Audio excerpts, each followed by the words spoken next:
Un ko tu teiktu cilvēkam, kas saka, ka viņš gribētu, sāks investēt, bet viņš grib sagaidīt, kad būs kritums tirgu, un tad nopirkšu apakšā, un tad uzreiz noķeršu to lielo izaugsmu? Jā, man ir viens draugs Wall Streetā, kurš diezgan tur tāds cienījams baņķieris, bet viņš arī apdedzinājās finanšu krīzē.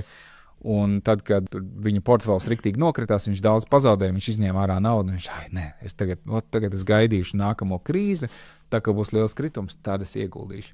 Un tad viņš tur gaidīja reāli 11 gadus. Un, man liekas, ka tā arī viņš krīzi nesagaidīja, vienkārši atsāka ieguldīt. Jā.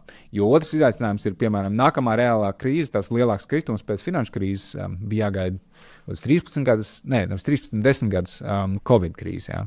Marts 20. gads tirgus reāli nosvempās pa Covid izziņoja. Bet tas bija 35% lejā. Tu varēji nopirkt ar lielu atlaidi. Tā būtu tā iespēja. Ja tu gaidīji, tagad, lec iekšā.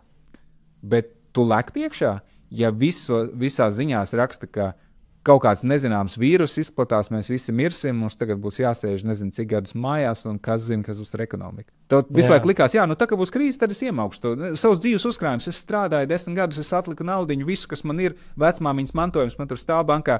Jā. Un šis ir tas brīdis, tagad pasaule tulītās ieskari. Tagad es ieguldīšu. Tirgus ir nokritis.